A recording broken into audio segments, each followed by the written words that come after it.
views and opinions expressed in this program are those of the participants and do not necessarily reflect the views of BronxNet or the program underwriters.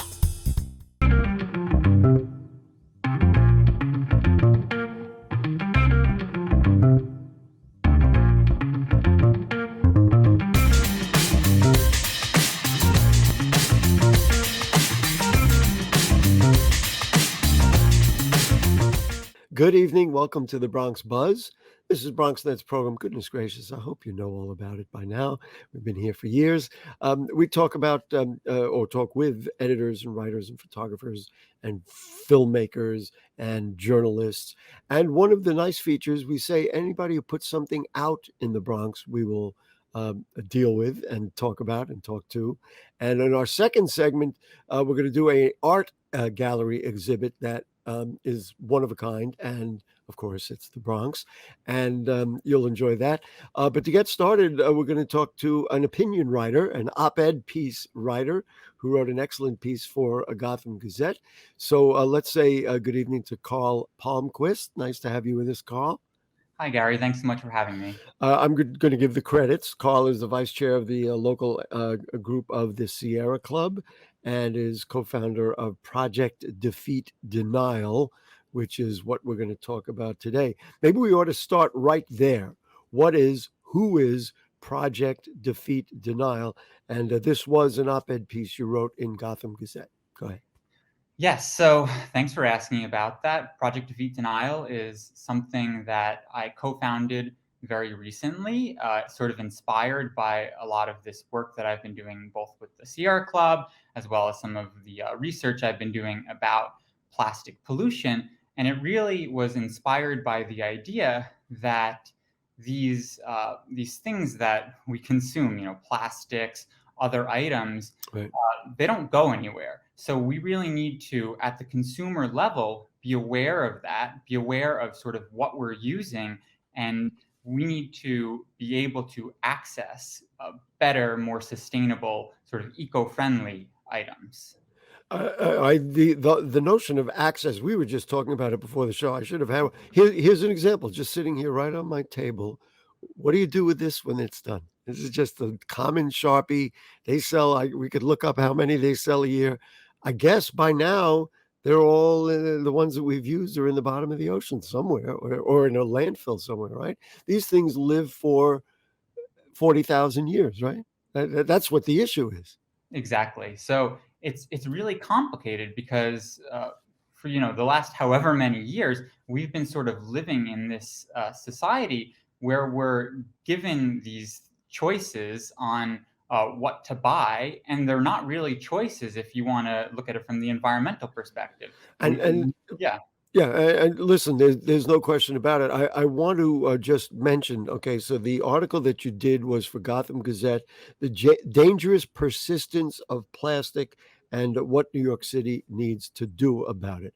I am in agreement with you that we need consumer education, and I want to get started here with the notion of things that we consume and the people who make them and package them. I mean, I forgot what it was that I bought the other day, and I was like, it's plastic that I got to practically get a pickaxe to get in, and it's crazy. Is there any effort on the production end? Of course, we have a big problem with suppliers and goods right now. Is there any effort on that end to deal with some of these issues? I think there definitely are some efforts from that perspective. That there's not as much legislation with regard to that at the city level, but at the state and national level, they're considering things like extended producer responsibility, potentially other sort of restrictions on packaging and those types of things that can reduce, like you're saying, this just giving us plastic, even in the things we order. One thing that I will say that I think we can really do at the local level, though, is promote local buying. So one thing that we talk about on our group's website on Project Defeat Denial is the idea of making sustainable items accessible to people in a way that they can, walk to it or a short drive to it, making sustainability accessible for all. Support local business and support small sustainable business. Right. There was something that you wrote about, which is you called it "skip the straw." And listen, I'm very happy to use paper straws or whatever they give, or not. I mean, if you meet me in the bar, I generally don't like to drink with a straw, but that's another story. Um, I was very happy with that legislation and that concept. But to me, it was this big when we have a problem that's, I can't fit it all in the camera. That's that big. What are your thoughts about the skip the straw Yeah, concept? absolutely. So I think it's a very good point. And I think a lot of activists, even people who, were introducing the bill, sort of acknowledge that it's a small step. And in that same sort of idea, another piece of legislation that I write about, Skip the Stuff, which targets a very similar sort of concept here. Instead of straws, it's Stuff. You say stuff. stuff. So Ah, like plastic cutlery that yeah. you get thrown in these to-go takeout bags. That is Hey, stripping that. again, what do you? I should have straws and excuse me, forks and spoons. What do you do with that? Absolutely. So I don't even use those. So they just get given to us, right? Yeah. And so this skip the stuff, very similar to skip the straw, would make it so that you have to ask for it. And again, I think the idea here, and activists, advocates are very aware of it. It's a small step, but I think the critical thing here is it's a really great step in the right direction. First, it will reduce the amount of plastic that we use. It'll reduce the amount of plastic that gets discarded into the environment, but it also gets consumers thinking about the topic. And I think that's a really critical point here that can't be underestimated.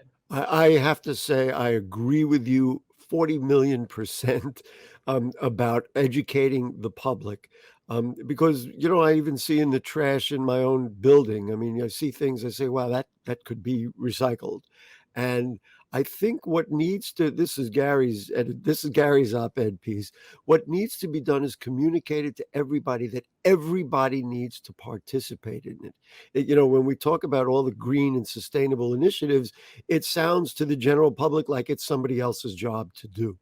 And if somebody said, well, what really pollutes is, the airplanes and the cars and the buildings, which we individually don't really, I mean, I guess with cars, we control somewhat. But the notion of recycling should be in everybody's mind to make people realize, not necessarily to, change the carbon content of the air, but to get everybody to realize that it's all of our responsibility. Right? I mean, I know that you agree with that. So it's a very good point. And I think the one thing to remember is that, right, there's two strategies. There's the top-down strategy, which is sort of putting regulations on things like fossil fuel companies, emissions from really heavy polluting sectors. And those are absolutely critical to making a dent in sort of the carbon that we put into the atmosphere, greenhouse gas emissions, all of that. It's really, really important. And that the importance of that cannot be just set aside by saying that it's all about consumer responsibility. That's something that many heavy polluting companies try to do and portray it sort of like greenwashing. But I do think that there's a lot of truth in it not just being all about that. It becomes very hard to deny the effect of what we have done to our atmosphere. All you got to do is look at a weather report, certainly this winter, but at any time through the year. I mean, towns and cities are being devastated by weather. I mean, I don't care what political party you're in. You just open your window or your blinds and shades, literally, and take a look. There was an interactive map that you talked about. Explain to me what this map is about and why this is important in this dialogue. Sure. And so this is sort of what I was alluding to before, the idea of making sustainability accessible to all. Right. And the important thing here is that, for example, in New York City, we have stores that are offering items that are in this realm of sustainability. A toothbrush that's not made of plastic, containers that you can refill with, toothpaste tablets instead of these, toothpaste. Wow. Yeah, that's another item. You think about it, there's a million. What do you do with that tube when you're done? Absolutely. Throw it in the trash. Right. And you throw it in the trash, kill a fish. Yeah, Okay. absolutely. So these are actually out there right now. People are thinking about this, and business owners in the city are trying to come up with ways to sort of make these sustainable options available to people. The issue here is that there are a lot more of the other options, the not sustainable options, than the sustainable ones. So with an interactive map, one thing we hoped, and we weren't the first people to do this, there's other groups, there's other maps available, and I highly recommend looking at all of them. The idea is to help consumers, help individuals find a sustainable option near them. Listen, again, that's all part of this. We're all in this. You wrote about something that I had never really heard about, and I'm literally going to quote your article: microplastics found in the water and air, and often plastic microfibers shed from clothing during washing and normal use. I had never heard that. So what we're talking about is when I wash this shirt, let's say, something more than I'm aware of happens? Absolutely, and I'm really No idea. I'm glad you brought this up, because many Okay. people fall into that camp of not being aware. And No idea. microplastic, we've seen the imagery of bulk plastic, lining the seashore, forming little islands in the ocean. But there are these plastics that we can't see, at least with the naked eye, that are microscopic, and they're called microplastics. They come from sometimes larger bulk plastics that undergo degradation, sort of like a bottle that starts to fall apart into tiny little pieces, or they can sort of be in the form of fibers. And those fibers, like you were alluding to, can come from clothing. So like a polyester t-shirt, for example, is woven together by these micro fibers that are plastic. And when you wash it in the washing machine, those fibers will start falling off. And Amazing. They'll just go out into the Wow. water stream. Yeah. People ask me, what are your favorite programs that you do? And the programs where I learn something are my favorite ones. I just learned something, so I really appreciate it. Let's talk a little bit about, kind of a final message to people who are watching right now. What is it that they need to know and need to do? To me, I'm going to start the dialogue and say the first thing is consciousness. You've got to be conscious of like, feel upset when this runs out of ink and you throw it away and you're like, wait a minute, is it the wrong item? Should I put it somewhere else? Is there a place to recycle something like that? To me, just thinking that gets us all going. But for you, what is the bottom line here? Absolutely. Got about 45 seconds to do it. Absolutely. The bottom line is that the things that we use and the actions that we take have an impact. They have impacts on other people and on other species in the environment. Things that we use go somewhere. There's this mindset sometimes of throw it away where, sort of like you were saying. Yeah, away. We need to have a more Drop it in sustainable the bottom mindset. of the ocean. Just go direct. Exactly. Yeah. Listen, Karl, what social media, how do they stay in touch with you? How do people say, yeah, we want to partner, we want to support? What do we got to do? Absolutely. So you can visit us at on Project Defeat Denial's website, which is defeatdenial.com.